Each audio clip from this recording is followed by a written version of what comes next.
here for the day. Ladies and gents, managers, do one quick last reminder, just do some quick attendance and roll call. I think we're still a little bit low on missing some people. I know we have some people that are excused, but based off projections, I think we're missing a couple here. So, ladies and gents, I want to go ahead and welcome you and kick off our first TLA prep session for this fall of 2020 and our TLA class of 2020 and 21. I am excited to be able to kick things off here today, and I want to give some warm recognition to our NLG group that was on this morning.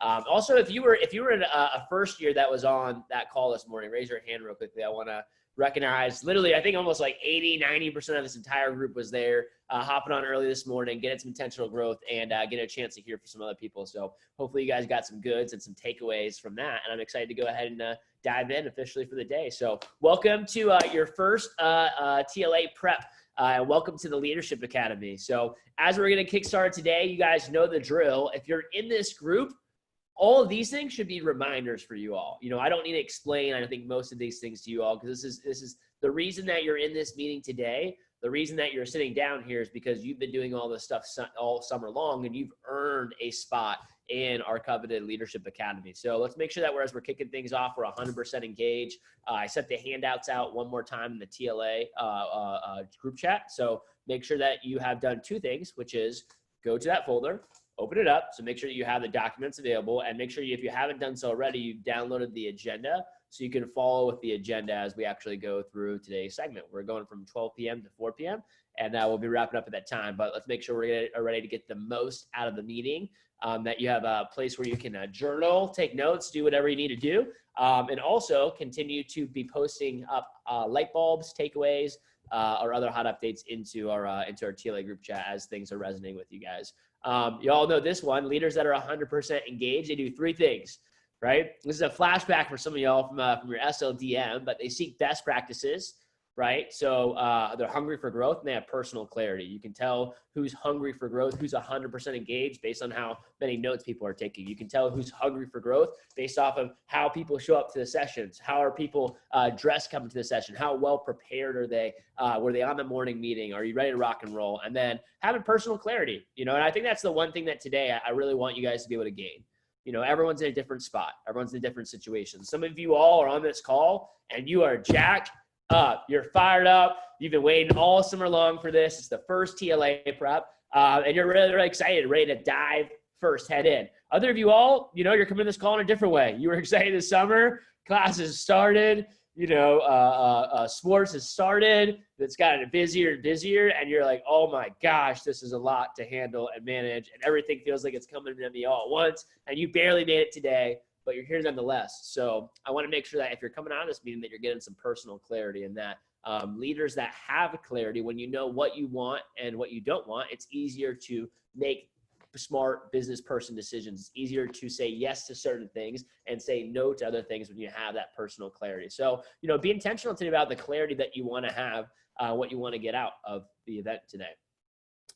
Change is hard at the beginning, messy in the middle, and gorgeous at the end, right? And as we go into the Leadership Academy, our topic this morning was, in our NLG session, was choosing growth. You know, and all of you all have chosen to be a part of this group because you're looking to grow. You're looking to grow into the best version of yourself, that next best version of yourself. And here's the deal, guys. That really is how it is. Change is hard in the beginning. It's messy in the middle, and it's gorgeous at the end. You know, I gave the analogy of a butterfly earlier, and literally, I mean, you think about a caterpillar. The caterpillar literally dies. I mean, it literally kills. It goes into a cocoon. It basically thinks it doesn't know it's emerging as a butterfly. Like the caterpillar doesn't know that. All it knows is I'm dying. I'm curling up in a ball. I'm dying. This is the end. It's over. It goes into a cocoon. It's messy in the middle. It comes out and then emerges a beautiful creature on the other side that really couldn't, that caterpillar couldn't even fathom to wrap its head around that is what it would become. You know, there's a saying, I saw actually an example or analogy, didn't make its way into the keynote, but it was an example of like a caterpillar who was talking to a butterfly, and it was like a meme, and it said, you've changed. And then the butterfly said, well, yes, we're supposed to. you know, and that's kind of how it is in life, right? You're going to go through college and you're going to be with friends and you're going to have people like, hey, you changed, Cassidy. Like you're not the same Cassidy that you were. And their response should be like, damn right I'm not, you know, damn right, because you're supposed to change. But change is not always, you know, glamorous in the actual process. And so as you guys are going through this fall, you know, this is the time where a lot of y'all are working your weaknesses. A lot of y'all are learning. You're about to go through D2 different phases, and know that, you know, it's not always pretty in the process, but it looks beautiful at the end. Another quote that I want to share: the heart of a company's performance is hardwired to the heart of its managers. And man, this one spoke to me. I didn't take this out of a keynote. This has actually been in our entry TLA, you know, keynote for a couple of years now. Jeff used to even share this quote every single TLA prep when I was going through TLA. But man, does it speak to me now more than it ever did, because it was really exciting to see earlier this year. If you guys remember, well, some of y'all don't remember, but if you're on this management team, you remember, you know, and going into the summer, like there was a really true test of this, right? And we got a chance to see the heart of our managers and the leadership that was provided by our people. You got to see people like Mike and Bromowitz step up when everyone else didn't really know what to do and wasn't really sure of the direction. And he was the one leading the charge, leading the steam with innovation in the company. You got to see people that were going in one direction, were able to adapt. And again, like the heart of a company's performance is hardwired into the heart of its managers. And I got to say, we have a really awesome management team here. And I'm really, really proud of the group that we have and what we're building, what we're creating here moving forward. This photo, I remember the first time I saw this one. So, you know, and here's the deal. Some of you all, like, you know, everyone here has different aspirations. A lot of y'all have different majors. You have different backgrounds. Everyone's going to different, you know, career paths and things like that too. And some of y'all, you know, have different goals and aspirations with that. And I remember someone asking me, you know, just at a young point, it's like, hey, Andrew, would you rather be, I was trying to decide where I wanted to be when I graduated college and what I wanted to do. So it's just like, hey, well, you know, you can come here. We're a big firm. You know, like there's companies that I was getting recruited to when I was leaving Cutco. They could buy Vector in one check. You know, we're great. We're a decent sized company, but we're only $250 million, $250 million. To be honest, in the grand scheme of like corporate business, that's not very big. You know, there's companies that literally could Zoom right now or running this meeting could like literally with the revenue from today buy our company.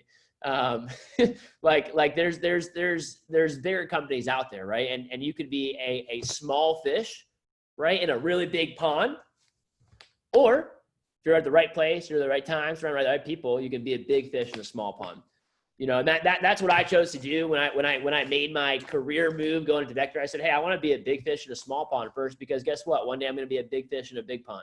You know, but I want to learn how to be the big fish here first. Maybe that's a light bulb for some of you all. If you guys remember my opening comments from CFC, right? If you 2020. And I included all the classic memes that we had from there. But yeah, 2020 has been an interesting ride. It's been a roller coaster for many. It seems like almost every single month there's something different, you know. And what I talked about earlier today is that, and what we talked about even at CFC, wrapping up the summer, taking away the lessons from 2020. Shit happens, right? Right? Things happen.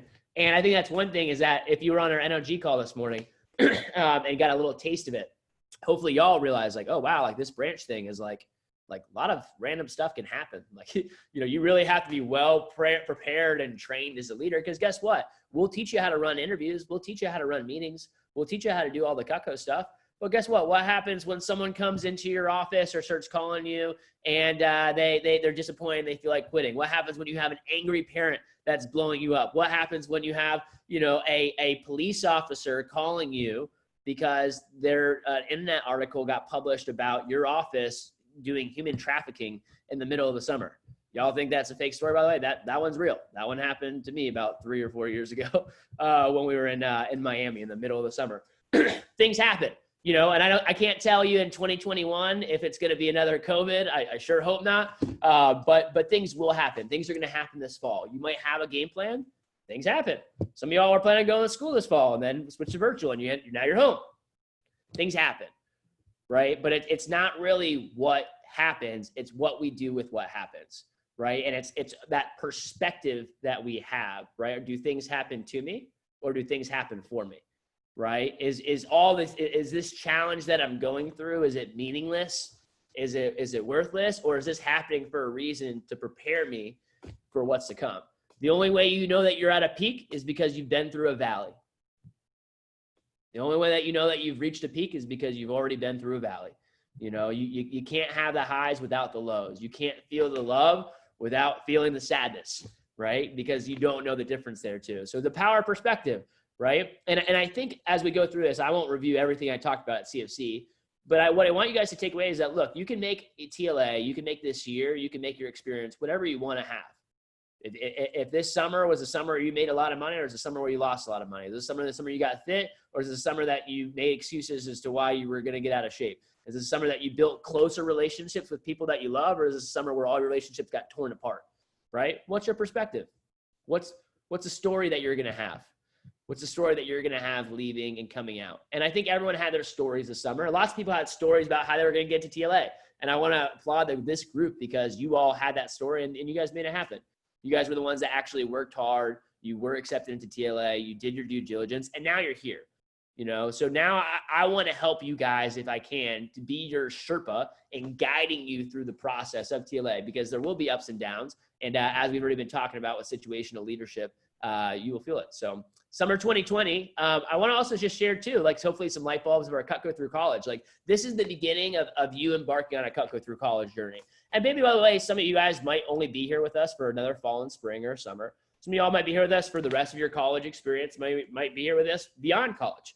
There's a good amount of, we had 13 or 14 district manager candidates go to our DMC meeting and event a couple weeks back here. So you might be joining us for maybe a couple years or a little bit longer out of college too. But if you are on the Cutco Through College program, and for those people that make the decision that, hey, Vector is the vehicle, Cutco is the vehicle that I want to use while I'm in school to make the money that I want to make, to get the experience and the skill set and the resume that I like to develop. And I want to use this as the vehicle for the next couple of years or summer or two to get that experience.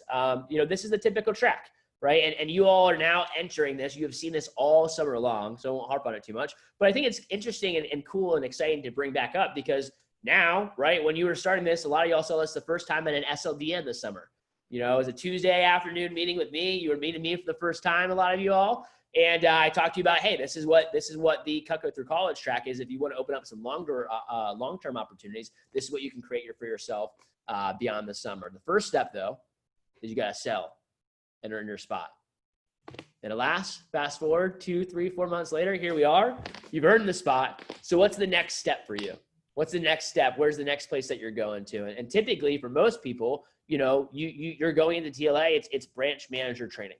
And the same thing that all of your managers have told you. Some of y'all are going to run a branch office this summer, and some of y'all won't. Some of you all, it's just not going to be your path. Some of you all are going to work to earn one, and you won't necessarily have a spot, or you won't necessarily get a branch manager opportunity. I will talk about how to separate yourself from that group. But what I recommend to every person is always train as if. Okay, if you want to be an assistant manager, be training like you're going to become a branch manager. When you become a branch manager, you want to be watching and preparing and thinking like you're going to be a district manager. When you become a district manager, you want to be training and preparing as if you're going to become a division manager. That is the way you always want to be thinking one level up, right? So if I'm going out my first summer this year, it's like, how do I get in the most? There's other people here. You're sitting with one of the best pound for pound branch manager classes in the entire company and in the Eastern region. Take advantage of them. Right. And in the first summer, if you do it one time, you learn to build a business. You go out for round 2, like Alex or Rob or Lindsay or Audrey. You go out for round 2, you learn how to start growing a business. And then for some people, you might even get a third round in there, like myself or Mason Linker, who just got his official letter of intent submitted for round 3 here for branch manager. And then some people take a different round. They'll go CSP or district manager. But the end goal is that you all are leaving this program becoming better versions of yourself and becoming 5-star college recruits, becoming people that are highly sought after, regardless of your school, regardless of your industry, regardless of your major, regardless of your GPA. You're a 5-star recruit, which means when you go out and you interview with companies, rather than crossing your fingers and hoping that you can get an interview, you make a list of the companies that you want or are interested in working for, and you go out and interview the companies because they already want you. So hopefully maybe some light bulbs and takeaways. And a lot of this stuff is things that you guys have heard before, but now it's coming in with a slightly different perspective, right? There's a slightly different perspective that you're coming to the meetings. Y'all have seen these slides before, but you're seeing them with different eyes this go around. And I'd be curious to know just some light bulbs or maybe some perspective shifts, right? What's coming up for you? What are some light bulbs or takeaways that you're having here? And what are some things that are dropping in for you as we kind of get started here for the event? We'll open it up and let me have 2 or 3 people just share some light bulbs before we kind of get started here today. Or you can post them in the group chat here as well. There is a lot of people on the call, so you'll probably have to raise your hand for some of these, by the way. Or you can do your electronic blue hand.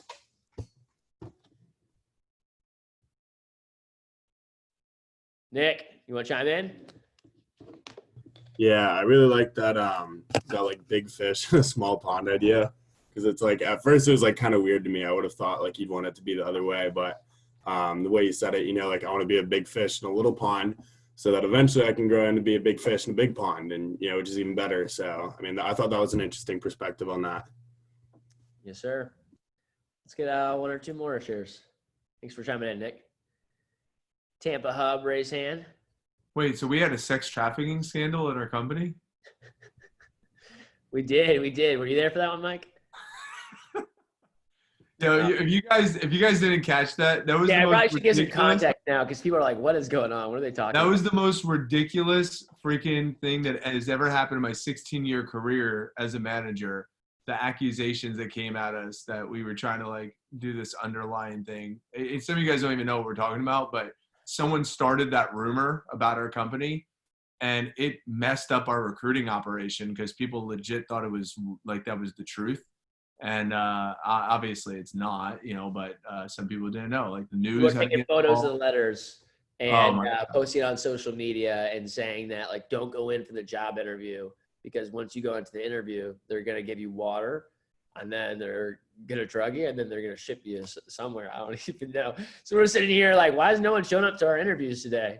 Like where is everybody? And then I'm like trying to figure out like, and then I'm finding like, oh, this article on Facebook has been shared by like 2,000 Miami moms and they're all sharing it around all that. I'm like, oh my gosh. And we navigated through it and we had a freaking monster summer and we still recruited people. We still sold. And that's the resiliency of what we teach at Vector Marketing and especially in our division with our leadership. So more, we could talk about that later, but I just want to make sure that got heard. And you understand what Andrew's saying about the power of perspective and resiliency and resourcefulness and overcoming obstacles and all that bullshit that might happen, but still fighting through. So I just want to echo that. I'm looking at the chat right now. People are like mind blown by the fact that actually happened. Yep. And that was the last time hey, you can't believe everything you read on the internet, guys. Quote from Abraham Lincoln. All right, let's go to Tampa Hub. Some of y'all got that one. Yeah. One thing that was just a good reminder for me is just always training as if. So being a branch, you know, training as a district, or if you're an assistant manager, train to be a branch or act as if. So that was just a good reminder. Yes, ma'am. We got a couple more here. Jessa, you want to chime in here? Yeah, something that really stuck out to me, I remember in the January conference, Mila Amy told me to be an assistant manager as if I was running a branch. And I really embodied that in the summer, and now thinking of running a branch as if I was a district. That was just really cool. I didn't make that connection, and hearing that made me shift my mind a little bit of how I would approach things. Awesome. And I'm sure there'll be some more light bulbs as we continue on. I know there's a couple other people that wanted to share. But I want to kick things off, and we always kick things off Florida Coast style with what you appreciate. You know, when you start off with gratitude, you know, I remember a lot of you guys do that. I just took a little week, and during that week I did some reflection. And the first thing that I did before I reflected through this year and everything that's happened so far in it, the first thing I did, I just spent an hour just journaling on what I was grateful for, what I was happy about, what I was proud of, what I appreciated in my life. And man, you know, as crazy and wild as it's been a year, I've never had more things to be able to appreciate. And I really appreciate this division, the future of this division and where we're going. If you guys were on the NLG session this morning, I know you guys got a chance to hear a little bit about that and really what we're building. I'm excited about what we're building in the coast. But I want to open up for 2 or 3 other people. And it can be Cutco related. It doesn't have to be anything Cutco related. A lot of you are starting school. Let's have 2 or 3 people share one or two things that you appreciate going into today.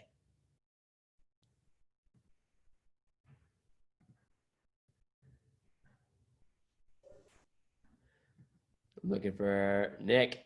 You got it, man. Uh, You got it. What do you appreciate? I'm super appreciative of just the opportunity to be here and just be surrounded by like-minded people who are working towards something bigger in the long run. So that's what I'm thankful for. Yes, sir. Love it. Who else wants to chime in? Liz, what do you appreciate? I definitely appreciate the team and my support system, my family. Always, I'm muted. Okay. I was just saying my team, my family, and everything. Can y'all hear me? Yeah, we can. Yeah, you're good. You were Oh, okay, sorry. I thought it was like muting or something. But yeah, that's what I'm appreciative towards. Awesome. Let's get one more. I think Tampa Hub, you guys want to chime in again? Yes. Jakira and I both bought a new car. We appreciate that. Hey, there we go. Jakira, what'd you get? I got a 2010 Dodge Caliber, but I paid it all off, so. Hey, there you go. Purchase in full. And then Amanda, didn't you get a Stang? Yes, I did. 2016 Stang convertible, paid in full. Paid in full. There we go. And we'll be talking about money a little bit today. So you can hear a little bit of advice here from some of our veterans too. Thanks for chiming in, ladies. Boss ladies, as Cassie was put in the group chat. So look, I really want to echo what Nick just said too. He said, I appreciate being here. I appreciate, look, guys, it's a Saturday morning. Or Saturday now, it's not morning. It was Saturday morning. Now we're on Saturday afternoon. And we are doing now, who can finish this sentence? We're doing now, today, what others won't. So tomorrow we can do what others can't. We're doing what others won't today so that tomorrow we can do what others can't. And I want to commend you guys for that. Look, you guys made a choice to be here. It's a Saturday. Like, I realize some of y'all just got up to your college towns. I realize probably the last thing that you want to be doing on a Saturday, when you're first getting up there, is be sitting on a video call and doing Zoom. But nonetheless, we do want to be doing that because we're choosing growth.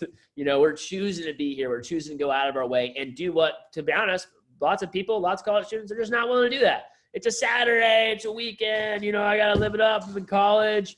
I can't. It's 12 to 4. It's only a couple hours. But, hey, you guys are choosing to be here. There's people that chose not to be here. And today you're doing what others won't do. So tomorrow you can do what others can't do. And I really want to echo this. This is something that I kind of lived, breathed, ate, drank the Kool-Aid all throughout college on. Is like, hey, I'm doing, people ask me, why do you work so hard, Andrew? You realize you have, the rest of your life to work hard, right? You realize like you're gonna, you're still gonna have to work every single day after college. Like, don't you want to just live it up and be a kid and be student, be young, And I always was like, yeah, I do want to do that. And I'll do a little bit of that. And like, I'm going to work hard now because like, I don't want to be on the same path that you guys are on. I don't want the same things that you all want, right? I don't want to be in the same place that you want to be. And if I want to be somewhere different than where everyone else is, I've got to do things differently. And so I'm going to work hard at what I'm doing today. I'm going to work hard developing myself today so that, when you see me a year from now or 2 years from now, and you're like, oh, Andrew, how are you getting all that done? Well, it's what I did 2-3 years ago to build up this. By the way, that's exactly what happened.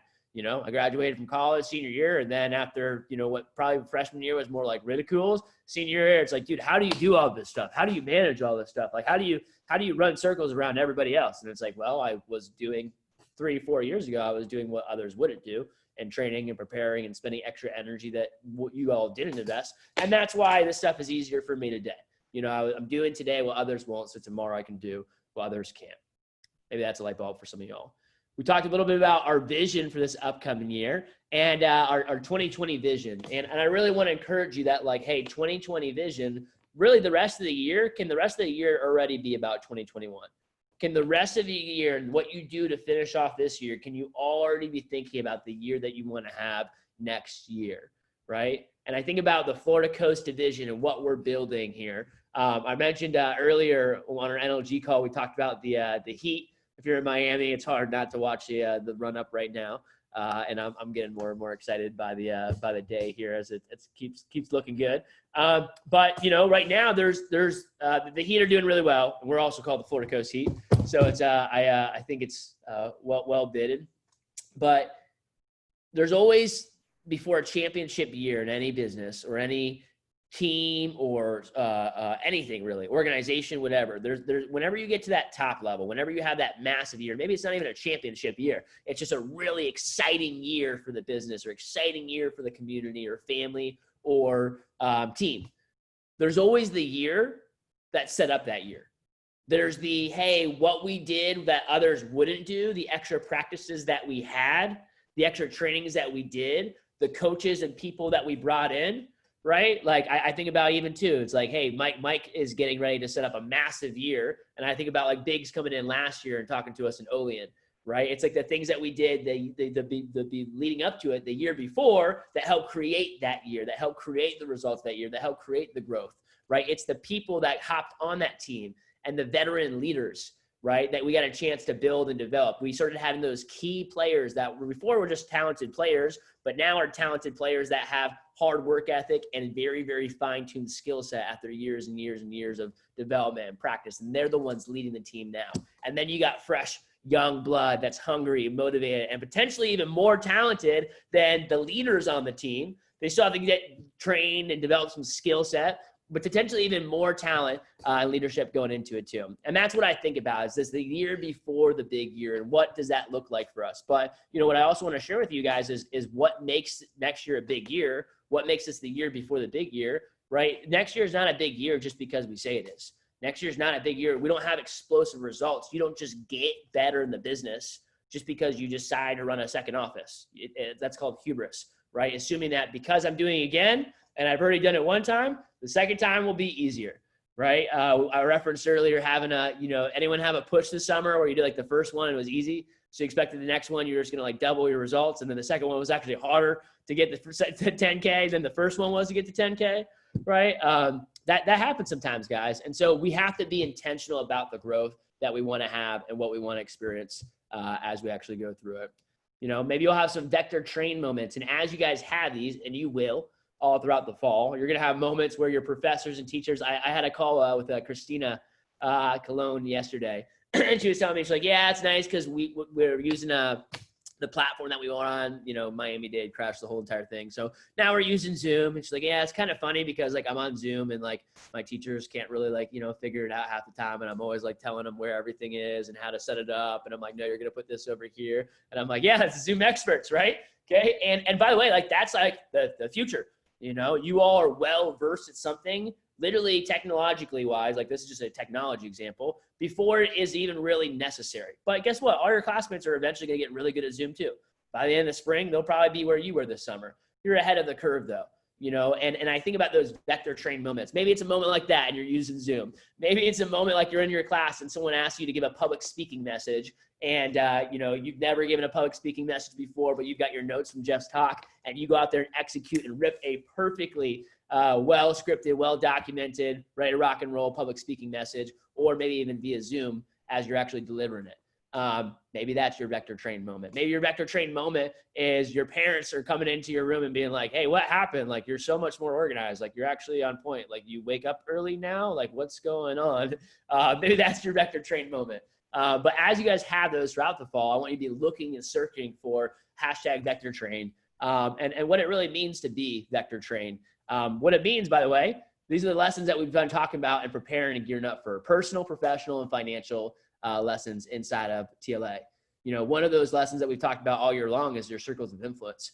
So I think now more than ever, it's really, really important to evaluate your circles of influence and who are you learning from, who are you learning with, and who are you teaching for?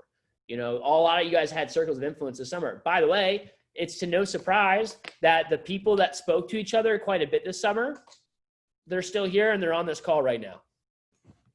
The people that spoke to each other are also not on this call, right? All the people that did, and I even gave the example that you guys know anyone that was really hungry and excited for TLA, maybe like 2 people in your office, and they were both friends and they both talk to each other a lot and they're both not here now, right? Does anyone think a couple of those in their mind? And by the way, there's going to be some of those. So like I would be more aware than ever before of what my circles of influence are, who I'm getting influenced by, who are the people that I'm linking up as running mates, who are the branch managers or my next level group that I'm reaching out to receive some kind of guidance and coaching and mentorship over the next 6 months? Am I doing like an Eddie Las Cuevas and really focus on my training? Eddie shared the NLG call last year, or what he did last year, to really focus on his circles. And it was a couple of different things, right? He focused on who he was learning from. He literally went out of his way to go up to Fairfax, up to Virginia, spend a weekend there, cross-train with Brian Holman, get a chance to learn from other people and fill his mind from other great leaders outside of the division, which is great. Then he also made sure he was learning with the right people. He reached out to, before they even opened up their own office, Miranda McAllister, Andrew Crossland, right? People that he saw that were on a similar trajectory of where he wanted to be going into the summer, and reached out to them and started forming relationships with them before the summer started. So it was probably a hell of a lot easier reaching out to them once for communication and help and support once the summer actually got going. And then he reached out to his other business circles of influence. Hey, friends, family, here's my goals. Here's what's important to me. I'm clear on what it is that I want. When you have clarity, it's easier to say yes and no to certain things. And I'm saying no to these things and saying yes to these things. And, I really appreciate the support. Not, hey, I'm about to open up my office in like 3 days. Could I get some support? Like, hey, way ahead of time, letting him know what his vision is and what he's excited about, what he's working towards, having those conversations in November, December, January, and February, way before the summer ever came around. So are you being cognizant, aware, and going out of your way to find new circles? A lot of y'all are starting college, school, your classes, right? Are you cognizant and aware of the circles that you're forming there with new friends and new friend groups? Right? Are you being intentional about the people that you're hanging out around? And there's a good quote. Bruce Goodman, he's the president of Vector West for a company. You'll typically ship the CPO, the people that you talk to the most. It's a fact. Okay. There was a branch, I'll tell you guys this right now, between Florida Coast and Florida Caribbean, we had, I think it was 8 of the top 20 branches. It might have been 8 out of the top 20. Wrap your heads around that, by the way. There's 350 branch offices in the country, and 8 out of the top 20, almost half the top 20, came out of these 2 divisions down here. Before we separated into 2, it was the same division. Guess what? All those 8 people were in the exact same group chat with each other the entire summer. In fact, they were in the exact same group chat with each other, and that group chat was made in October. Top 8 branches in the company. They were already talking to each other 6 or 7 months. They'd already decided we're going to be top performers 6-7 months ahead of time, and started forming those groups and forming those relationships. And it's true. You will typically, it's not, and by the way, this is not just a branch manager thing, district managers too. You can look across district managers company. High performing district managers talk to other high performing district managers. Low performing district managers typically are talking to a lot of other low performing district managers. So who are you hanging around with? And it doesn't mean, by the way, you hang around people that sell more and ship more and you have a number over every single person's head. Well, you don't sell that much, so I'm not talking to you. No, that's not what I'm suggesting. But what I do mean is being aware and being intentional about reaching out and forming relationships with people that are going to play positively driving you. Maybe there's some light bulbs there. So a couple other light bulbs, right? Let's talk about branch managers. A lot of you guys are now strapping in. Some of you all are starting to submit the very first few letters of intent. And at this point in time is really when we start to open it up for letters of intent for first years. We've already got, almost literally every single person that ran an office last summer has already submitted a letter of intent for next year for round 2. But we're starting to open up the floodgates for first year managers to make statements. And submitting a letter of intent doesn't necessarily mean that you will be a branch manager, that you're getting a spot, but you are saying that you're putting your verbal commitment out there. You're saying, hey, if I have the opportunity, I'm committing to train at the highest level. And, the objectives of a branch is experience and profit potential. That's what makes it a real business. You could take away literally the money, by the way, and I would still recommend that every single person, that I would still say, like, you can make no money as a branch manager, literally none. And I would still say, hey, there's probably nothing else that you can do as a 17 to 24-year-old to impact those first 5 to 10 years out of your college graduation outside of running a branch office with Kako. And I firmly believe that. And then you add on the fact that, I don't know, ask our branches how much they made this summer. Most of them in the neighborhood of, I'd say the average, probably 20 to 30. Lower performing branches probably making 10 to 20. Some higher performers are making 50 plus, 70 plus. An income for the summertime. Profit, by the way, that's profit. That's after expenses. Some of their 1099s, by the way, of these college students during the summer are over $100,000 during the summertime. Over $100,000 in income has come through their bank accounts in the summer. So, and that's the opportunity that you have. And that's what makes it a real business, by the way. Profit potential, because you also have the potential to lose money. Technically speaking, it's pretty hard to do. You have to be pretty bad at like spending a lot of money on things that aren't giving you your return on investment. And we're going to talk about that with Rachel Richards as we go through our money section. But you have experience and profit potential. For those of you guys that know, a lot of you all just came to our district manager meeting. It's been really, really exciting to see. We're going to go from having 2 district managers in our entire division to what has now become an additional district manager promotion with Alex Arias. We now have 3 district managers in a pilot sales office led by Rob Rodriguez right now. And that's going to turn into literally in 9 months, a completely full division and probably another 4 or 5 people exporting. Florida Coast will not only become the staple for how things are ran in our division, and we'll have a full jam-packed division, but we will also be exporting and be very much present in multiple other divisions across the Eastern region. And by the way, the Eastern region leads the company, So when I say, hey, the year before the big year, Florida Coast literally in 1 year can go from being one of the smallest divisions in the company to one of the largest organizations in all of vector marketing in 12 months' time. And I think that's kind of exciting. A lot of you all are going on that road and getting a little more information, and you're taking the district manager opportunity. You got a call with Scott, and it's different for every person. Some of y'all that are pursuing district manager, it is a career position. You're looking to find something that you can dig your head down and do, the next 5 to 10 years, really build something special. Some of y'all, it's more like the MBA program. It's like, hey, I think about like someone like an Alex Gonzalez, and we're talking about he's going into wealth management. That's kind of like the long-term goal, and maybe, hey, there's an opportunity to be a DM in there somewhere for 2 to 3 years, get some more capital, get some more relationships and networking in the industry or field that you want to go into, develop your resume, develop your skill set and leadership experiences. Or maybe it's, the 5-star graduate program here too.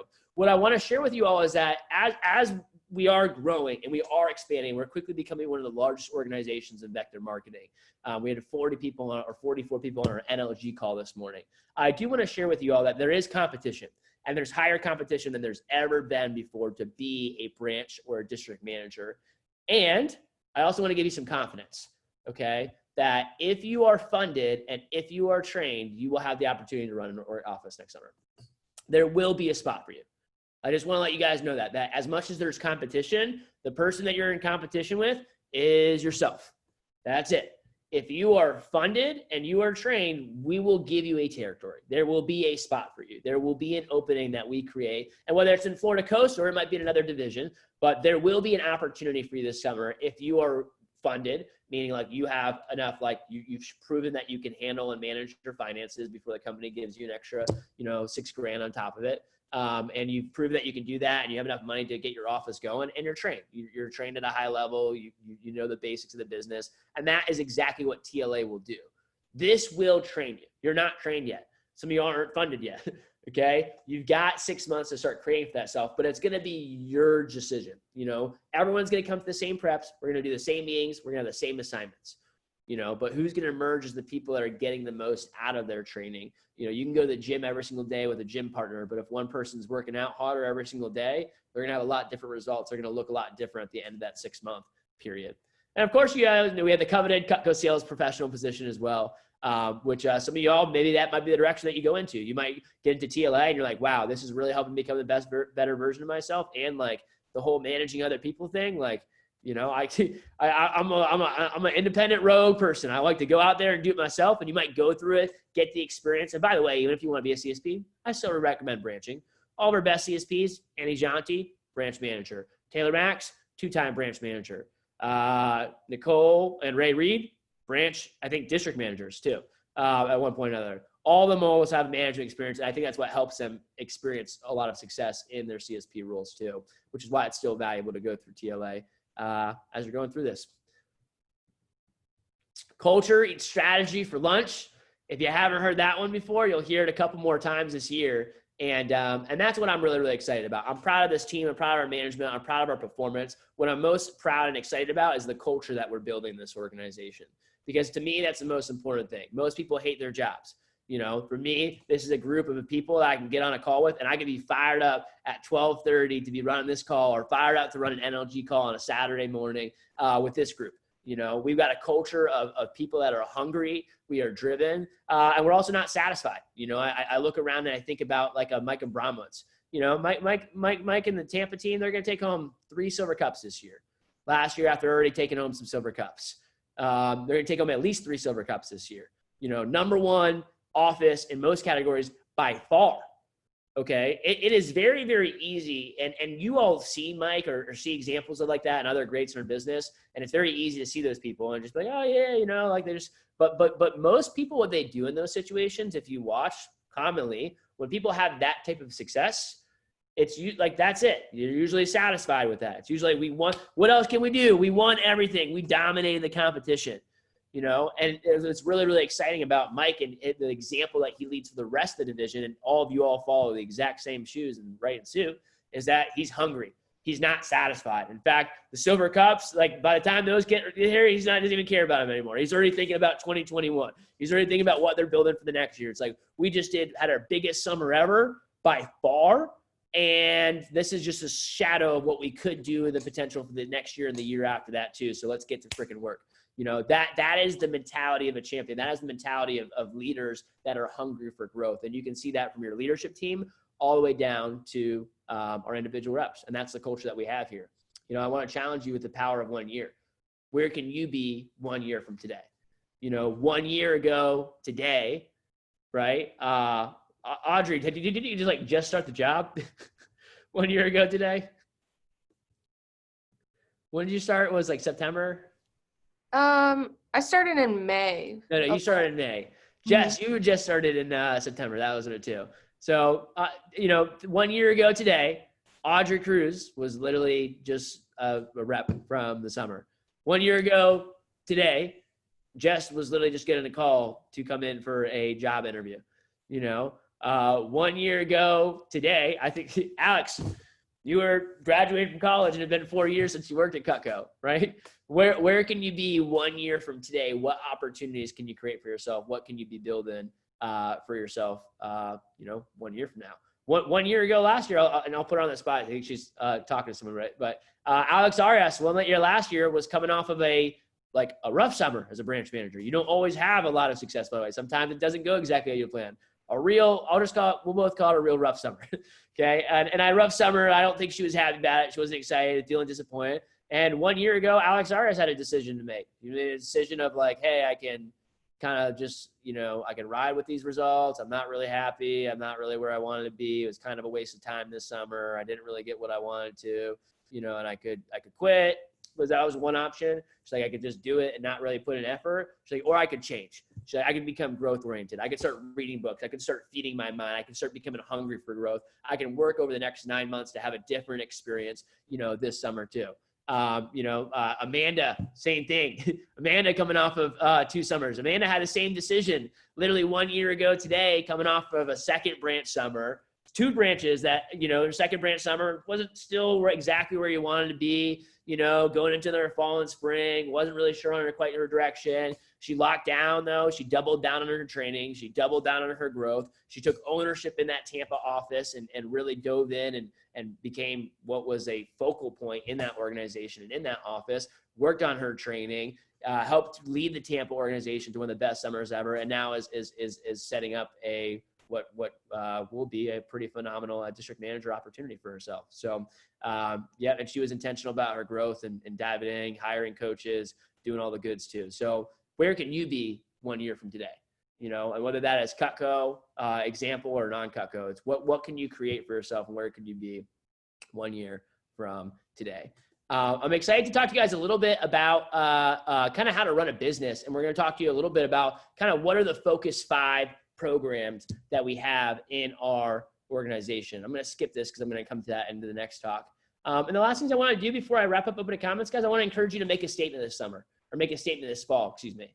You know, how do you make a statement, right? I told you if you're well-trained and if you're well-funded, you will have an office, but you all have a matrix score. You know, there is a ranking, there is an actual score that we are judging and following with people. So, you know, here's examples of how you can make a statement. Number one, here's how you can make a statement. Social media D-Day. A lot of y'all have heard this one come in for a couple weeks now. If you were part of this last year, we absolutely blew this out of the water. I mean, for days, our TLA group chat, I couldn't even post in it because it was just literally just post after post after post after post.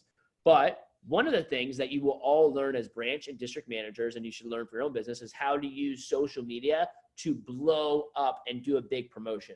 How to use social media to drive your business and create a business. So this is a really great learning opportunity. It's a great way to help drive your offices if you're on your staff, and it's a great way to make a statement across the division.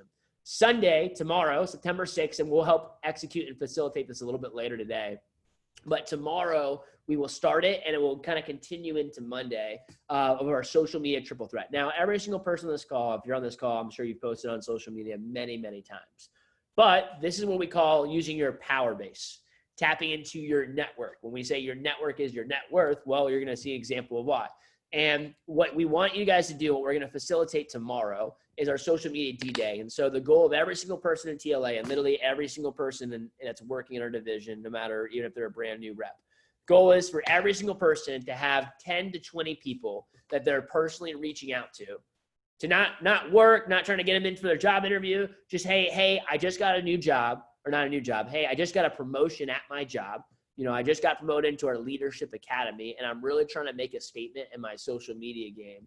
I'm trying to do a blitz campaign tomorrow and get up at least 20 posts from some of my friends. I was hoping, would you mind throwing something up on your Instagram story if I send it to you?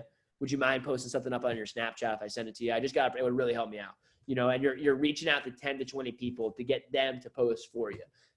What this looks like, by the way, guess what? When it's well executed, there's 53 people in TLA. When we do this, this will be close to at least 500 posts, triple threat posts that are going to be happening across the division. You know, and I think this is a really valuable skill if you can execute this.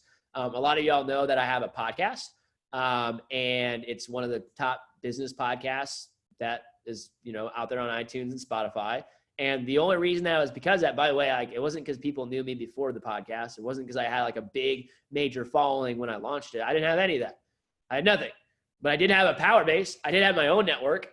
And on my launch day, I'm really good at launching things because I learned it at Cutco first, right? On my launch day, I literally texted 2,000 people personally, myself from my own phone. I texted so many people that Apple blocked my phone number, and I was no longer able to use iMessage because they thought I was like a spam. I went to the Apple store. Literally, my phone stopped working around like 7 o'clock that day when on our launch day. I couldn't send out any more messages or receive messages.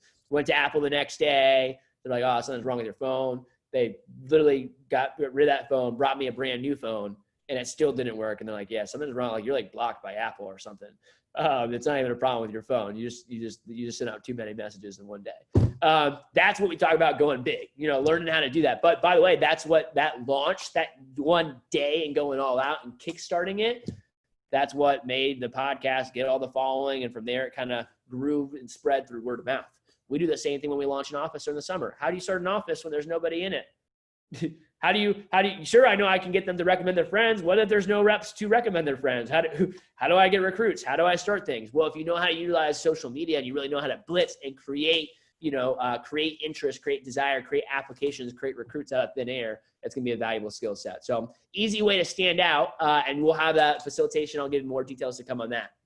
Make a statement with your matrix score. 5 categories where you can make some moves: startup, personal sales, management skills, fall campaign, personal sales, and then your intangibles. You know, I always tell people, if you want to move the needle, if you want to move your score, sell. Because guess what? When you sell, you make more money. So you have more money in startup. So you increase your matrix score there. When you sell, your personal sales go up. So your matrix score goes up. When you sell, it increases your fall campaign sales. So your matrix scores goes up. When you sell, you get on my radar. So what happens? Your intangibles go up, right? This is a very, very easy example, but literally starting next week, I will produce and publish the first matrix score results. So after this first prep, we'll get everyone's assignments buttoned up, and we will start to kind of grade people on some of this stuff. And you will have your rankings in TLA, in the official TLA matrix score. A 25 is a perfect score. That's your 4.0. Your TLA GPA, a 25 is a perfect score. I've never had anyone have a 25 before. Maybe someone will get it this year, but it's typically hard to pull off. So it's not like everyone's going to get there, but you want to be ranked as high as you can. And, You, like I said, the people that are well trained and well funded will the people that will have opportunities next summer. Startup wise, just so you guys know, other ways to move the matrix. So I would take a photo of this. And I'll send these photos into the group chat here. Boom.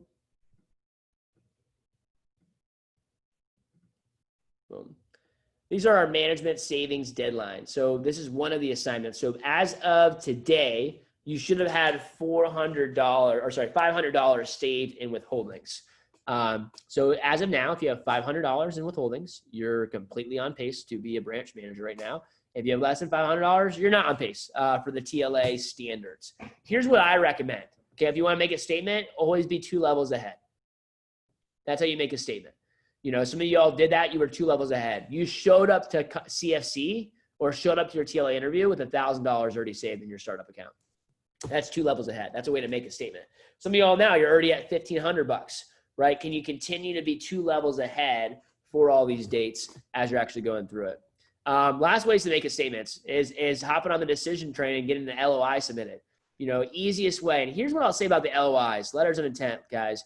You do look, if you just want to submit a letter of intent just to get on the radar or improve your matrix, please don't do that. You know, it's not, it does. And it's not like a light decision. You know, it's not something you just like kind of do it just to do it. But I will tell you, as soon as you come to a point where you're ready, and by the way, you'll never really be like 100% ready. You know, every person that submitted a letter of intent, usually there's like, you're going to have 5 or 10% reservations. It's like, okay. You know, sometimes you just got to do it. But when you get to that point, I will tell you, everything changes once you submit a letter. Everything changes, right? And the reason is because your training changes. When you're only half in, half out, which is really what you are until you have a letter of intent, and you're still kind of feeling the water, you just show up differently. When you know, hey, I am trying to earn a branch office, like I am trying to run an office next summer, I am committed to doing it, and I'm going to, like, the way that you show up the preps is differently. The way that you listen during meetings is different. Your engagement, your note taking. When you're like, I have to run an office in 9 months, so I need to learn how to do this, you show up differently. You show up more powerfully. And I really want to encourage you guys that if you're getting close to it and if you're at that place, like talk to your district manager if you have questions about writing your letter of intent. But once you get to that place, you're making more of a statement and you're standing out and, like I said, committing to that training level. Last thing I'll say is CPO talks, guys. CPO talks. And I really want to recognize, I think, actually, I looked at the standings here. I think, Chloe, you might have been the only one. Was Chloe the only one in the division, I think? Chloe Corey, #1 in the division for the summer, sales, CPO talks. And leading the way, I think, we're 35 on that list. And we also have some other people on here. I think Nick's on this list. I believe Taylor's on this list right here, number 57, coming in hot. And by the way, it's always pretty close, by the way, you can see. You know, there's people literally $100 in CPO away from being in the #1 spot here, or being in the top 50 and winning a scholarship for the summer. When it comes to sales for the fall, guys, I have two things that I say. Okay, you want to be in one or two boats: consistency selling, agreement selling. Consistency selling, agreement selling. You got to pick which one you are. I don't really care what you do. You need to perform at one point or another. So if you're in an office, actively involved, you're selling on a weekly basis, it might just look like doing 5 demos a week, doing 7 demos a week, doing 10 demos a week, and just being consistent with your sales. For other people, it's about agreements. You know, when I was in college, guess what? I had an insane school schedule. I didn't sell on a weekly basis. I just stepped up when it mattered. I stepped up for the pushes. That was my agreement. I had an agreement with my manager at the time, which was Jeff, and said, hey, Jeff, I really can't be doing appointments on a weekly basis. Is it okay if I just go big for the pushes? And when SOC came around, boom, I'd go out and sell 3 to 5 grand. The Olean push or the Secure the Cup push would come around. I'd go out, boom, sell 5 to 10 grand. The winter break push would come around. I'd perform every single time. And Jeff was always cool. He was like, hey, Andrew, I don't care if you don't sell on a weekly basis because you step up when it matters. You perform when it matters. And we had agreements. So when I wasn't supposed to sell, I didn't sell. And when I had agreements to step up, I did my thing and I stepped up and I made it happen. You know, so you got to figure out what works for you. Some of y'all shouldn't do agreements. You're better off just being consistent. That's actually probably the one I would recommend. But, you know, making sure that you have the pushes mapped out and ready to rock and roll. Easy way to make a statement. Easy way to move up the matrix score. And there's no other push that we have all year round where it's actually a national push, where literally every single sales representative and every single manager is competing in the exact same push competition than there is during our SLC push event. And obviously there's some prizes that are up for grabs. I'll send this contest piece in there so you have it. One of the assignments coming out today will be to do a SLC push PC with one of your respective district managers. So that's probably the biggest assignment coming out of today that needs to be done in the next week. You'll need to make sure that you have sat down with your manager and done a push PC. And as mentioned on the last weekly prep, guys, it's not about, again, some of y'all are going to have massive goals. Some of y'all's goal for SLC is literally going to be like $2,000, but $2 or $3,000. And that might be a really, really low goal, but what's going to be impressive is a push is all about challenging yourself. It's about challenging yourself around the obligations that you currently have and find a way to step up and make a statement there too. We got our fall cruising contest going on here too. Another easy way to make a statement, another easy way to move up the radar. And remember, here's what I want to share with as I wrap up opening comments today. I want to go back to situational leadership. Right now, we're all about getting from point A to point B. Right? If you guys remember our situational leadership photo, everyone right now is starting off in this spot where you're at the D1 phase, if you will, which is low competence, high commitment, right? Most of you guys are entering into TLA where you don't know what you're doing. You never ran an office before, first time doing anything in management, but you're excited. You're committed. You're here, ready to rock and roll. Some of you all have already started to move into the D2 phase though, where you have low to some competence, but now your commitment starts to drop. And that's natural, by the way, okay? Anyone that thinks you're going to be motivated and excited and hungry and fired up all year round, it's just not true. It's just not the reality, okay? It's just not how it works. So when you get into D2, I want to encourage you guys and equip you all so you can have some self-awareness of where you're at and how to manage yourself through that process, right? How do you get from point A to point B? And so this is going to be a really, really helpful thing for you. I would take a photo of this. You can do a little technology sheet, Command-Shift-4, and on a Mac, and you'll be able to send this photo in, right? And some of you guys, by the way, you're already in D2. This is you're like, yep, that's me. You see D2, you're like overwhelmed, confused, demotivated, demoralized, frustrated, discouraged, still learning, inconsistent. Yeah, that's me. I'm right there.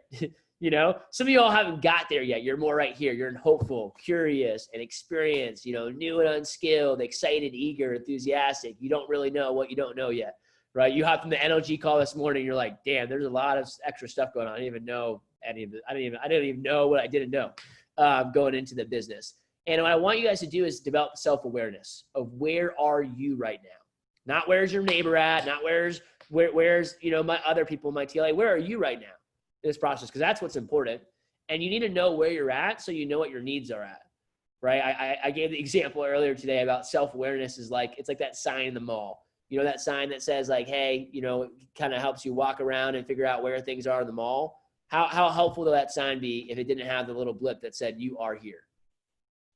It'd be worthless. That's what living life without self-awareness is like. People that don't have self-awareness don't know where they are, so they don't know where they're going. So you need to know, hey, where am I at right now and what are my needs? Okay, if I'm going through D1 right now, what you need is an action plan. You need to sit down with your manager, get a PC. You need to take that energy and put it into something. Cool, we're going to train you. We're going to give you boundaries, limits, step up in certain areas, clear goals, clear examples, clear expectations. But once you start getting into D2, you don't necessarily need the same things that you needed in the D1 phase. You need reassurance. You need praise. You need recognition. You need some support. You don't need one-on-one calls where me and Mike are telling you all these different things you need to do. Sometimes you just need one-on-one calls to vent and get some love and get some appreciation, right? And D2, when you're going through this section, you need, again, high support and high directive behavior as you're going through those different stages. So learn through D2. I'll also take a photo of this and send it in one more time. And this would be good because, again, some of y'all are going through this right now. And if you're not going through it yet, you will go through it eventually. Every single person on this call will go through these stages. In fact, as a division manager, guess what? I've got my own version of this. When I became a division manager, even though I'd already maybe reached that D4 spot, high competence, high commitment in my district manager role, guess what? I got a new job. It's a different game. It's a different learning curve. I'm going to go through my different stages of that development here as well. And you do every time you're starting something new or anytime that you enter into something new. So later on in a couple of our weekly seminars, we're going to talk about really how to navigate D2 and how to have the right emotional control and energy. So here's the last thing I'll wrap up with opening comments, guys. Number one, don't let anyone out prepare you. Don't let anyone out prepare you. That was one thing. I remember there's a quote from I think it's Will Smith. He's like, the one thing I'm most confident about is that if I'm racing next to someone on a treadmill, I'll die before they do. And what he means, he's like, I'm confident about dying on a treadmill. What he means is that, like, hey, like, I might not be the fastest, I might not win, right? I love Mike always talks about it. It's like, hey, if I'm playing a game and I lose, like, the clock just ran out. I just didn't get enough time. That the clock just ran out. I didn't lose the game. I just didn't have enough time to keep going. The rules of the game just ended, right? I can keep working as long as I want to keep going. And that's the whole entire thing. Is don't let anyone out prepare you. You control your work ethic. You control your training. Make sure that you're in control of that. And don't let anyone out prepare you. Last two thoughts is give up who you are, to give up who you are today. Sacrifice. Be willing to sacrifice who you are for what you can become. Sacrifice who you are today. Sacrifice your Saturday afternoon 4 times this fall. By the way, I know it probably seems like a lot of TLA stuff up at the beginning of the semester. It slows down as we get closer to like midterms and finals. That's why we do it a little bit heavier at the beginning to kind of get you ramped in. But sacrifice who you are today for what you can become tomorrow. You will feel incapable all the time. You will feel confused a lot. And that's normal. You will want to quit. You guys remember hearing that during SC2? Y'all remember signing up for the SC2 Alliance? Hey, you're going to want to quit. You are literally, if you don't want to quit at one point in the Alliance, you're not doing it the right way. You're probably going to want to quit TLA at one point or another if you're doing it the right. If you're really growing and challenging and pushing yourself, you're going to want to. And whatever's making you, feel insecure, whatever you're like not happy about, whatever you're not confident in, like work harder on that. Confidence is found through taking the right actions. And the solution is always more communication. You have a great support structure here to help you, but you need to take that and use that as your advantage. You actually need to reach out. Your managers can't always track you down. This answer is always more communication. When you go through D2, when you're feeling stressed, when you're feeling overwhelmed, you need to over communicate and communicate more, not less.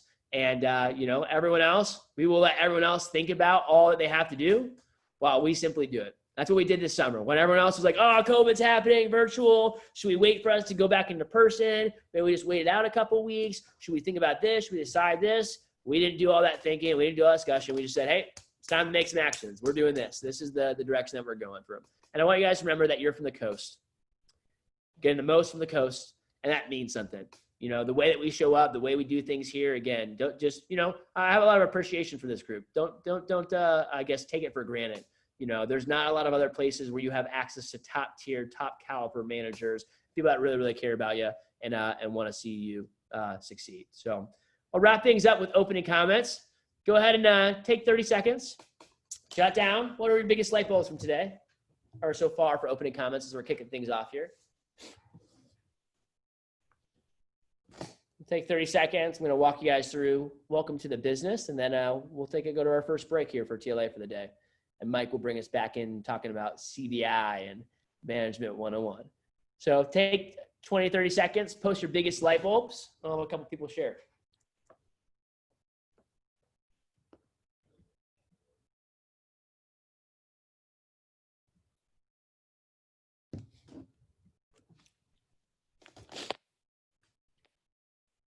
Let's get two shares real quickly. Make them fast because we're a little behind on time. Let's get 2 or 3 shares, biggest light bulb or takeaway that you've had so far as we're kicking off today. You can either raise your hand or raise your electronic blue hand. Mason.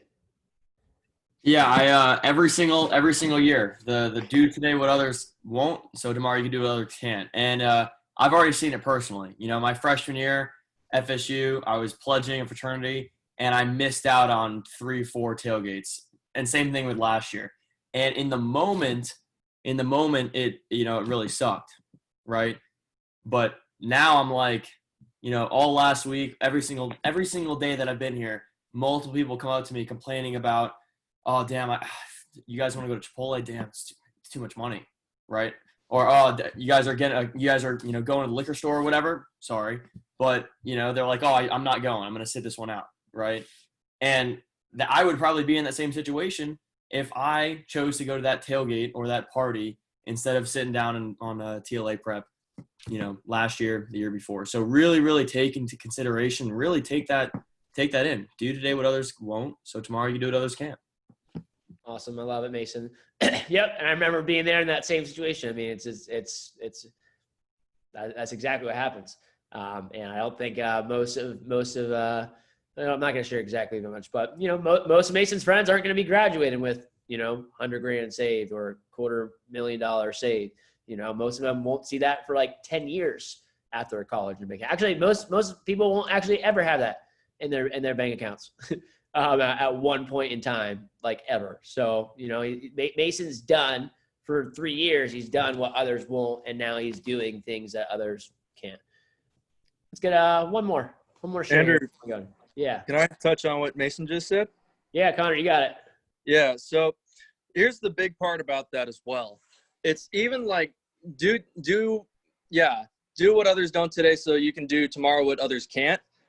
Even if it really just sucks. Like I know, Mason, you mentioned that you were pledging to a fraternity and it sucked that you couldn't go to the tailgates. But even like today, it may just seem like you're missing out on such an awesome opportunity. But in reality, in the long run, it's going to pay off. Like it's just, yeah, sure. Maybe right now you seem tied up. Maybe you seem like beat down or anything like that. But eventually you'll be able to go on to something way greater than what they're able to achieve in the short run. So that's what you really, really have to remember there.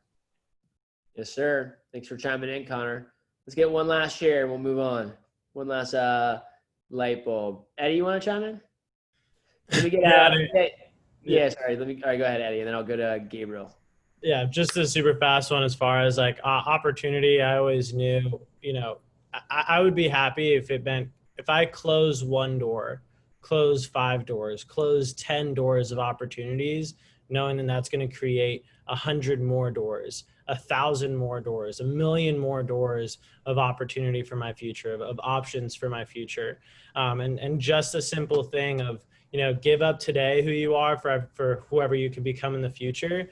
Just the privilege that we have as people to be able to do that. Like that in and of itself is a privilege that you can understand that you can and will become better in every moment that you choose right now to do so. Because that is 100% a possibility. And that in itself is a privilege that we have. Yes, sir. Gabriel, you want to chime in? Last one? Well, yeah, for me, like throughout the session, there were 2 really big light bulbs. And the first one is like, I've heard you guys here at Vector say it time and time again about, the year before the big year.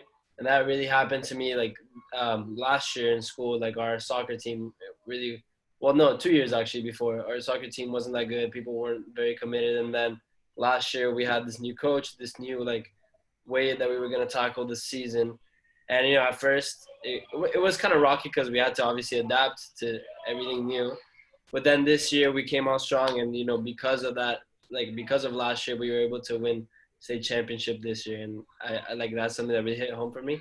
And also the fact, like what you said about how confidence like is built through action. So like me growing up as a soccer player, I was terrible. And I would, lament and like be sad about it a lot of times. But then I decided to take action, and that's how I got better and got confident with playing soccer. Yeah. Yes, sir. Music to the ears, exactly. And I love that you're bringing that forward in full circle too. And you give us some soccer analogies there. Ladies and gents, I'm going to move on here a little bit. I know we can take some time. I'm going to give a much shorter version than I originally anticipated on this talk to give us some time. And then we'll go to break here in a little bit. How's everyone doing? Can we good to power through for 20 minutes and then take a break? Cool. All right, let's dive in. So here's the first topic you can put into your notes. Okay. And if you're following along in your agenda for the day, okay, the title of this topic and message is Welcome to the Business. Okay. And I want to give you guys really keys. I thought about what I wanted to do given this message. And last year during this time, I gave a message on how to start a business 101. And this is kind of similar in mentality, but I really just want to give you guys the overall gears of how a business works, because I realize that some of you all, you don't really know what your managers do behind the scenes. You know, it's different when you're in an office, because when you're in an office, it's like, okay, I'm making my phone calls, but like I can see them doing their thing over there, you know, and having conversations, running meetings, coming to the office. But like here, it's like as soon as you hop off the Zoom, like you have no idea what half your managers do for like the rest of the day. It's like, I don't know, I talked to them for 5 minutes. I have no idea what they're doing for the rest of the day. So I want to give you guys a little bit of picture of, part of this is giving you a taste of what's a day in the life as a branch or district manager. Part of this is giving you a better, clear direction on how the business works in the flow. And the third portion is just giving you a general direction on how every business works. Because by the way, okay, I got a quote here from my boy Jay-Z, right? I'm not a businessman. I'm a businessman. Okay. And that was a quote. It's like, hey, like you're not a businessman, you're a business. Like you are the business. It's you, that you are the business. You yourself incorporated, CEO, executive, it's all you right here. That's, by the way, why selling Cutco is valuable, is because you are a business. Not because when you learn how to sell knives, like here's the deal. When you can sell knives, what you're really doing is you're selling yourself. That's it. You're selling yourself on most of those appointments. You're selling a great product. But how many of your customers buy? Really, half of them are buying because of you. They're buying you. You're selling yourself. And by the way, if you can't sell yourself, you can't sell anything, right? Like if you guys want to hear a more vulgar version of that, you can listen to one of my podcasts. I go off and I say, hey, if you can't sell yourself, you can't sell shit.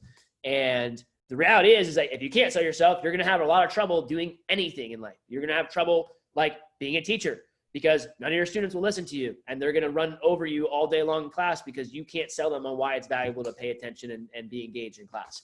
You know, you're going to have patients walk over you in your doctor's office. You're going to have people walk over you. You're going to want to get promoted. And you're going to be working every single day at your job way harder than your coworkers, but you're not going to get the promotion because you can't sell yourself to your boss.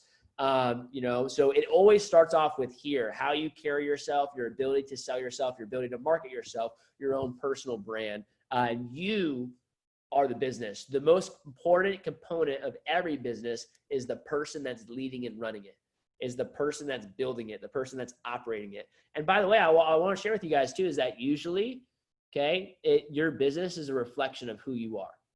Not usually, it is. The results that you have are a reflection of who you are. And I'll just challenge you guys, like, it's not who you are. Like if you have a bad branch, right? Some people have had some bad branch performances. Doesn't mean you're a bad person. Doesn't mean you don't have potential. Doesn't mean you're going to do well. Doesn't mean you suck. But it does mean that there's clearly some flaws in your leadership. There's clearly flaws in your sales skills. There's clearly some areas of opportunity, and it's a reflection of who you are. Your performance is a reflection of who you are. You know, your customers' reactions when you can't get recommendations on appointments, guess what? It's a reflection of who you are and how you're showing up on your appointments. You know, when you're a manager, and this is something you'll learn as you guys go from sales rep to like a more manager role, right? When you have reps that don't want to listen to you, guess what? That's your fault. You're the manager, you're the boss. They don't want to listen to you. That's the point. When you have people that don't show up to meetings, guess what? Your fault, right? When you have people that perform at a really high level, boom, I just had a 20K faster. It's your fault. You're their leader, you're their coach, you're the guide, you train them. When you have people that suck at the job, and I have a bunch of people that sell zero sellers, it's not because these kids suck. It's because you recruited them, you trained them, you hired them. It's you, you know, and you got to take ownership. You are the business, and your business is a reflection of who you are. You know, the resistance that we get from a people is, the resistance that we get from anyone is ultimately a reflection of the influence that we have on those people.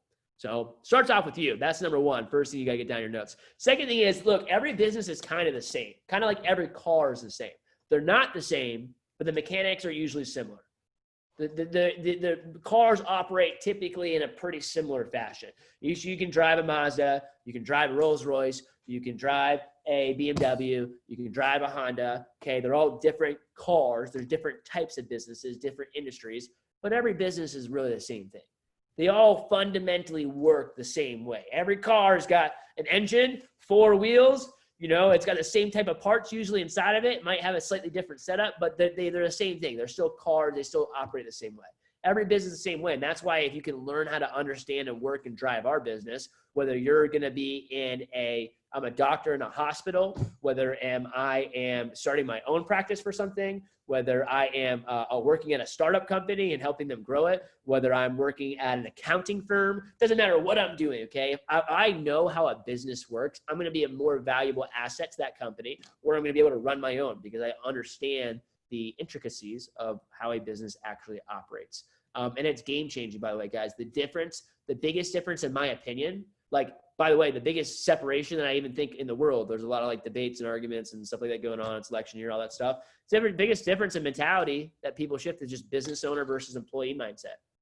You are so much more, even if you're not the owner of the business, when you show up to a company to work and you have a business owner mentality, you're way more valuable than all the other employees there. Because the employees, they come, they work their hours, they expect to get paid.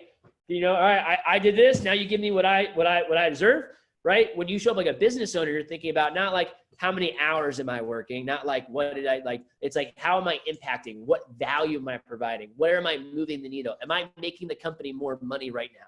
Right? Am I improving our ROI? Am I improving the experience? Am I actually doing things that matter, or am I just like crossing things off the list that like, you know, I said I'm doing busy work as an employee. That's the biggest difference. And so this is why I want you guys to be able to gain this, because if you gain this, you're going to be better off if you do have that entrepreneurial drive and spirit and want to run your own thing or be a leader of an organization. And you're going to be a hell of a lot more valuable anywhere else that you go.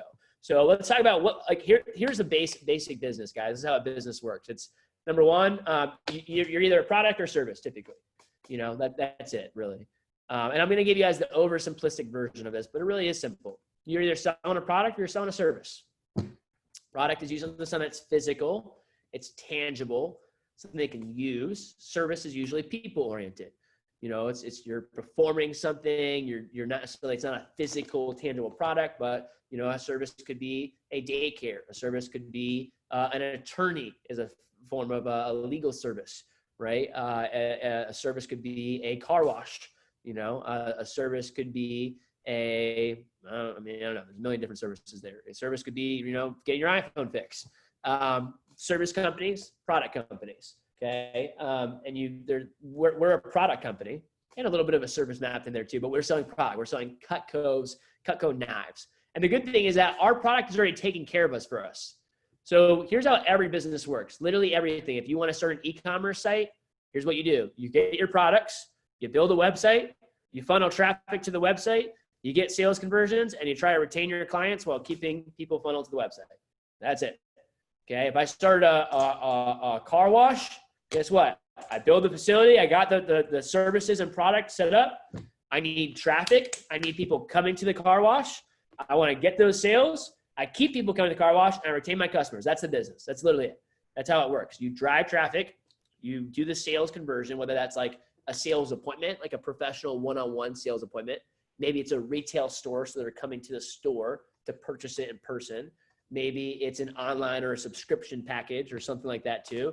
But you get traffic, have a sales process, whatever that sales process is. We're direct sales, right? Some sales might be e-commerce sales, might be retail sales, it might be phone sales, it might be one-on-one longer, like, hey, like this, like I'm doing some financial services right now. It's like a 10 call series thing just to get like a account funded and set up.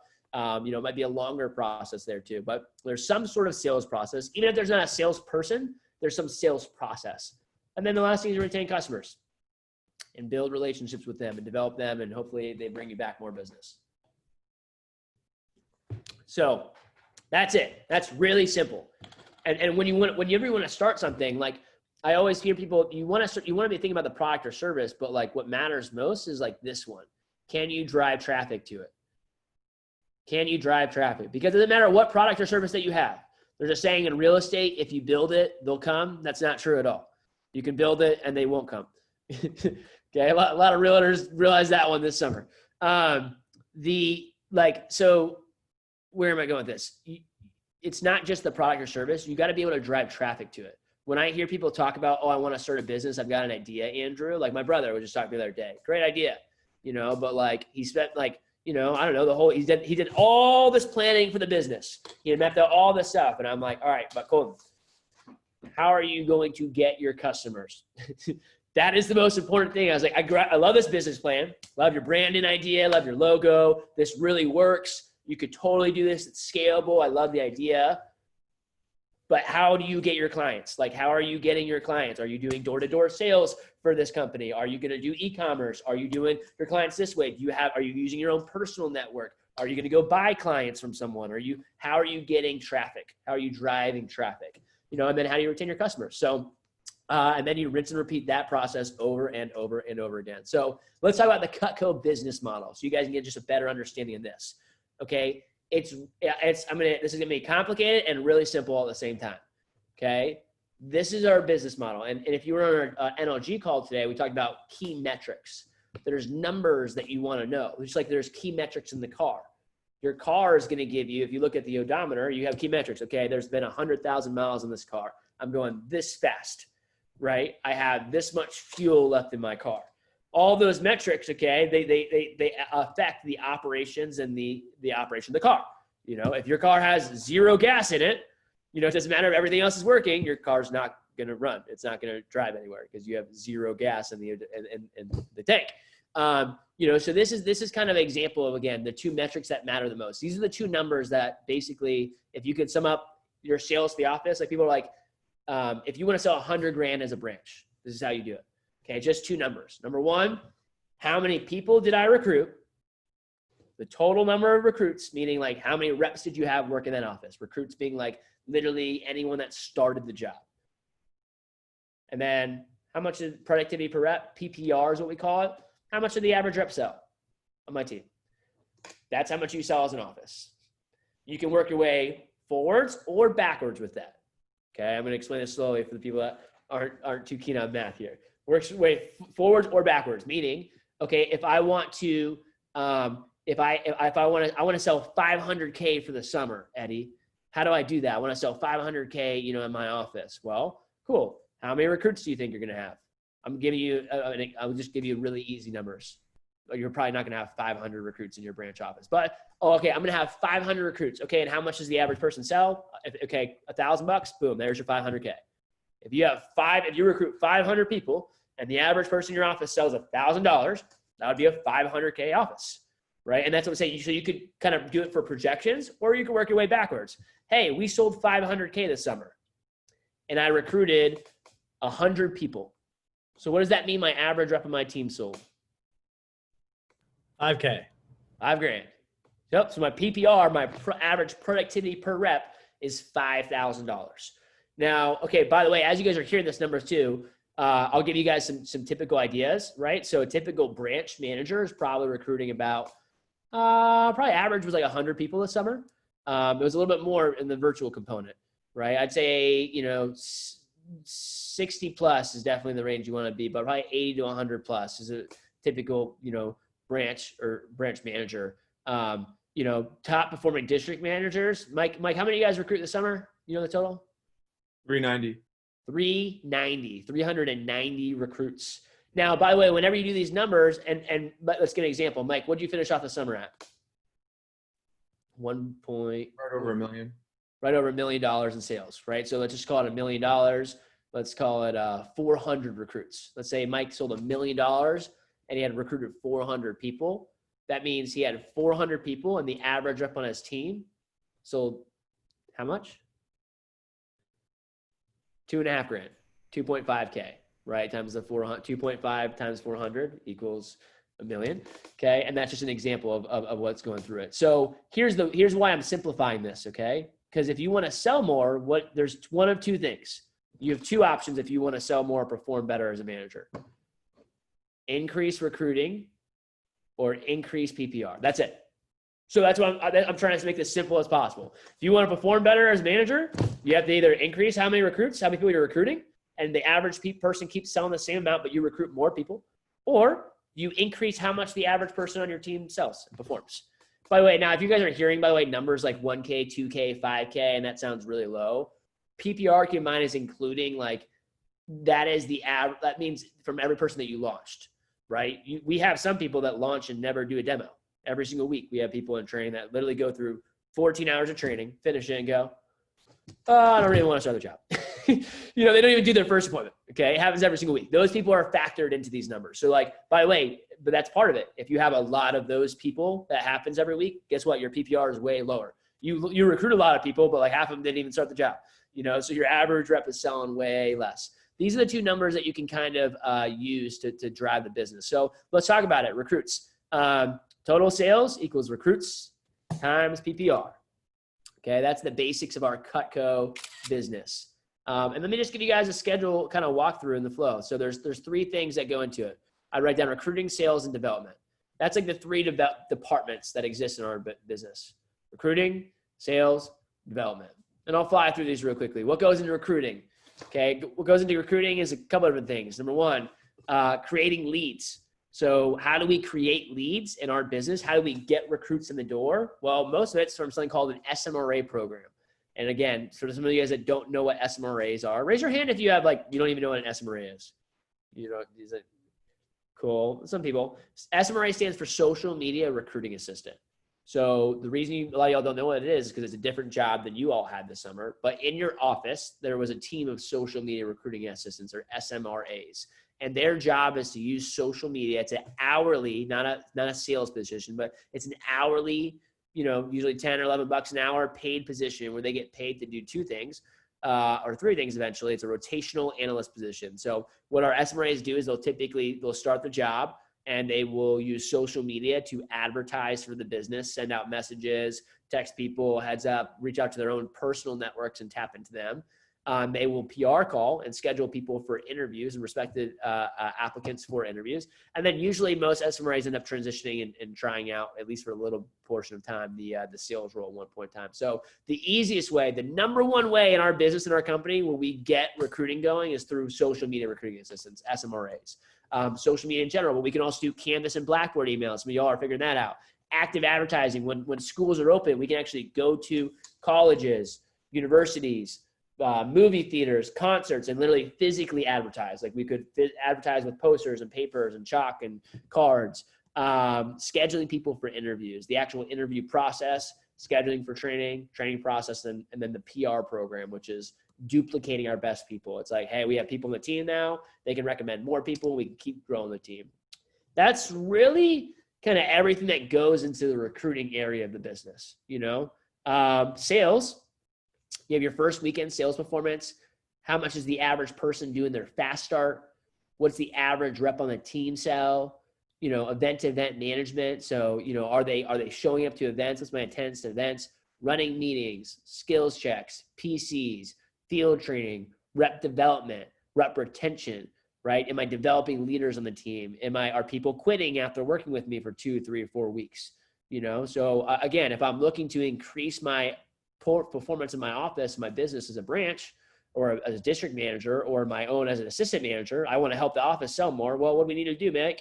Well, we got to either increase recruiting or we got to increase our productivity. Here's the things that increase recruiting and move the needle in recruiting. Here's the things we can do to increase the average productivity of representatives in our office. And the last category that most of y'all won't really have to ever worry about unless you're like a second or third year is development. That's what you are going through right now. Building a key staff, onboarding AMIs, training a staff, retaining a staff, and then developing other branches and district managers out of your organization. When you build other organizations, the goals of every single summer is big CPO and big development. We want to sell a lot, but we also want to have kick-ass leaders coming out of the summer. Sometimes you can have, really high sales and not have anyone around at the end of the summer. You got sold a ton and everyone quit or no leaders were developed. Other times you can have a really low sales performance, but you have a couple really great people on your team that are developing as leaders. And that's also really, really valuable to have in your organization too. These are really the basics though: recruiting, sales, and development. That's what makes that's the three categories of our business. Okay. And I'm giving you guys this as just a walkthrough too. So questions, let me go out for air for a quick second. Any questions on that? Here's what the last thing I'll wrap up with this and just for time wise. Okay. I'll give you guys a little idea of like the schedule. Okay. This is kind of like the schedule of a manager. And I can also send this into the chat. So it has it. And this is last year from 2019's version, right? So we're probably going to need to make a little bit of updated version in the virtual world because you don't have exactly the same things, but this is typically a schedule, right? We have phone jams and Wednesday team meetings on Wednesdays. On Sundays, we have our PSP meetings and phone jams. right? But what's going on behind the scenes that some of y'all don't know that is also on Sundays, we start earlier. So at 2 o'clock, we are, let me see if I can zoom in here. At 2 o'clock on Sundays, we're setting PRs. We're impacting recruiting before our PSP meeting starts. At 1:30, we're running a receptionist SMRA kickoff meeting. So before those girls start making calls and start working and scheduling applicants, we're kicking them off and getting them ready to rock and roll here as well. Whoops, I've been forwarding messages into the Florida Caribbean chat. That's great. Let me send this to our TLA. While you're doing that, can I mention something? Yeah, you got it, Mike. So there's a gentleman by the name of John Hoffenberg. He runs a company called Yellow Telescope. I encourage you during the break to check it out, because everything that Andrew just talked about, as far as building a business, productivity per rep, recruiting, development, sales, all of that, he actually does this for doctors and practice managers and patient coordinators, because most people in the medical field are terrible at everything that we just talked about. So they hire people in the medical field, hire his company to do everything that Andrew just talked to you about. And it's extremely expensive. So they literally cut into their profits to pay someone to do everything that you just learned how to do. Just something to keep in mind. I mean, you're literally, they'll probably take 30% of their income to pay Hoffenberg's company, Yellow Telescope, to do what you're learning here at TLA. So what is an extra 30, if you're going into medical, what is an extra 30% in income offer to you in the future by learning this stuff now? Yep. I just connected with two of my really good friends from college. One of them's a nurse. One of them's about to graduate and be just finishing eye school right now, and ophthalmologist. And yeah, it was literally the exact same conversation too, talking about that. Like, yeah, like they were just asking all these questions now that they've graduated. It's been like, you know, they've been in school for years, and they're like, I'm making money for the first time. Like, can you help me with this? Like, I don't know what to do. We don't know what to do with any of this stuff. We've been studying like science for the past 10 years, and I don't know how to do any of this stuff now. Like, and no one else in my entire industry, none of our roommates, they're all just as clueless as I am. And you got circles of influence that is really high in one area, you know, but you guys have an opportunity to learn that stuff, I think, while you're here now.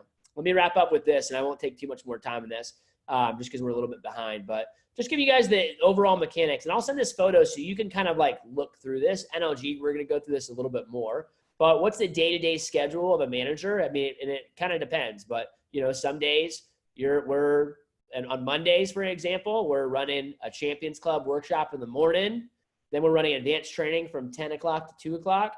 We run 2 different interviews in the day. And then we're sending out some social media messages and getting some more recruits happening, right? Tuesday, something kind of similar. You know, Wednesday, we have a team meeting in the evening, so we're running some interviews. We might have a couple conference calls during the day. And then on Thursdays and Fridays, same thing. We're getting recruiting going, and we have training on Thursdays and Fridays pretty much every single week. Saturdays, we might have a key staff meeting. We're doing some WhatsApp communication to the team, kicking off a Zoom PR kickoff, setting up some more PRs. So this is kind of what the schedule looks like on a weekly basis as I'm showing you this. The main things that you guys want to know is just the flow. Every week, training is on Thursdays and Fridays. So every single week we run training on Thursdays and Fridays. So that means literally starting on Thursday, we start recruiting for the next cycle. What that means is we're going to train people every single week. So starting Thursday, we're now interviewing people and hiring them for that next training class. And we want to get as many people probably scheduled for training, as many recruits as possible. It doesn't mean we hire everybody, but from the people that we actually want. We want as many of the good people as possible in training. The more, the merrier, typically was what it kind of comes to recruiting. So Thursday to Wednesday, we're recruiting for that training that happens every Thursday and Friday.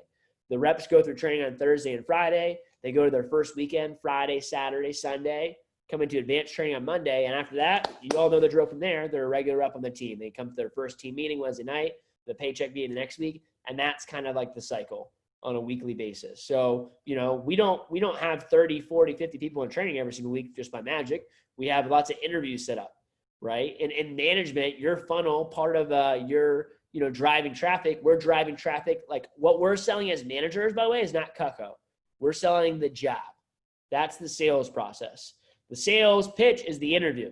You know, we're driving traffic to get people into the interview. We want as many people applying and interviewing with us as possible. And that's why we can do all these things to impact that. So all throughout the week, we're doing things to impact recruiting. And then meanwhile, simultaneously, every single day, we're impacting recruiting, we're impacting sales. We're recruiting more people, training more people to the team, and we're working with who's on our current sales team. PCs, skills checks, phone calls, PDI, one-on-one meetings, team meetings, sales meetings, skills checks, all that good stuff, and actually managing and actively working with the team. So last thing I'll say to you guys is this social media power. Here's your takeaway coming out of this event. This is really just to hopefully you guys give away, again, perspective shift and a little bit of just better understanding of how a business is ran. But I also want you guys to remember, again, you are the business. So one thing that you can start working on right now is your own social media brand. Branding yourself on social media. Again, you have from now until the summer. How much better could your performance be next summer if you had an extra 10,000, 20,000 followers on social media going into the summer? How much easier is it to get recruits in your territory and market when you make a triple threat post and you have 10 people reach out to you and ask you about working and interviewing, right? Before you even make a PR call, you already have people reaching out to you because you made a post. That takes a long time to set up though. You have to build yourself and develop your brand, create content. And that will be something we'll be talking about all throughout TLA. So one of my encouragements to you is to start building your following. I'm not giving you talk of building a following right now, by the way, because you can just go look up a YouTube video, be resourceful. Look up how do I build my Instagram following? How do I take better photos and content? How do I have better engagement? All this information's out there. Jonathan Gastel runs a social media marketing agency. Talk to him. Talk to other people that have gotten it done and start to work on building yourself as your own personal brand and also working on who you are because you are the most important aspect of your business. Let's come up for air, guys. We're going to go to break. So I'd love to get biggest takeaways and light bulbs in the group chat here below. And we're going to go straight to a 10-minute break here to give everyone a chance to use the restroom, get some food, freshen up, do whatever you need to do. We'll do a 10-minute break, and when we come back, we're diving right back into it. We're going to talk about CVI, our core value index, and rep management 101. I think you guys are really going to like this quite a bit. And Michael Bromwitz is going to lead us through that. So let's take 10. It's 1:43. Let's be back here by 1:53, and we'll be ready to rock and roll. Talk to y'all soon. Don't be late. Get ready.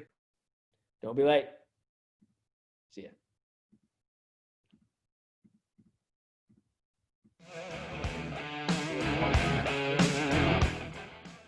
Say something, Mike? You pause the recording, keep it going. You stop after each talk. Yeah, exactly. I'm going to stop it. I'm going to stop it as well, and I'll start it again for yours.